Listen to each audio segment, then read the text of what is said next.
नमस्कार मंडळी, सॅम्स किचनमध्ये तुमचं सगळ्यांचं खूप खूप स्वागत आहे। मंडळी, येत्या शनिवारी राखी पौर्णिमा आहे। राखी पौर्णिमा हा सण आहे बहीण भावांच्या गोड नात्याचा। आता एवढं गोड नातं आहे म्हणल्यावर गोड काहीतरी पदार्थ झालाच पाहिजे ना।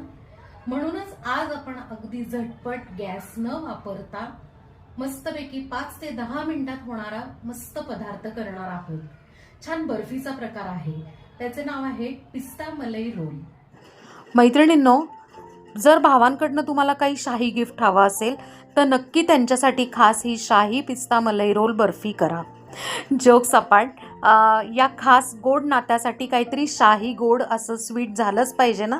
म्हणूनच आज आपण करत आहोत पिस्ता मलाई रोल। एका बाउलमध्ये मी काय केलं आहे की आहे ना, मिल्क पावडर, त्यानंतर डेसिकेटेड कोकोनट, पिठी साखर, चवीसाठी पिस्ता इसेन्स, कारण आपण पिस्ता बर्फी करतोय म्हणून। आता ह्याच्याऐवजी तुम्ही कुठल्या दुसऱ्या फ्लेवरची करत असाल तर त्या पद्धतीचा इसेन्स आणि त्या पद्धतीचा कलर वापरू शकता। आता इसेन्स घालून झाल्यावर इकडे माझ्याकडे जेल कलर आहे म्हणून मी 1-2 थेंब टाकून घेतलाय। जर तुमच्याकडे पावडर असेल तर चिमूटभर पावडर टाकू शकता तुम्ही कलरसाठी।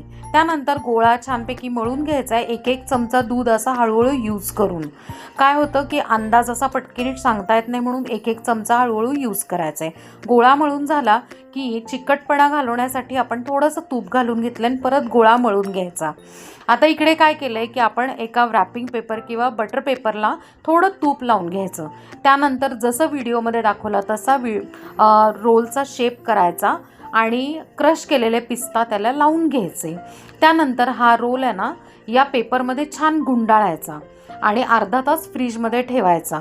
म्हणजे काय होतं की वड्या आपण इझिली कट करू शकतो आणि हा जो रोल आहे बर्फीचा तो छान सेट होतो।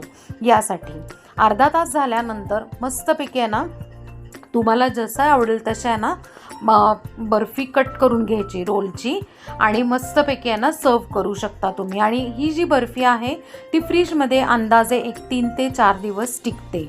सो नक्की या राखी पौर्णिमेला करून बघा।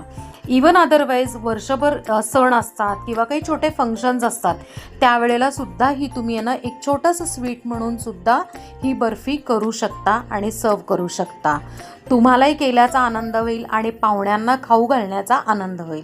नक्की करून बघा आणि आपल्या चॅनलवर अशा भरपूर वेगवेगळ्या प्रकारच्या रेसिपीज आहेत, नक्की शेअर करा। थँक्यू।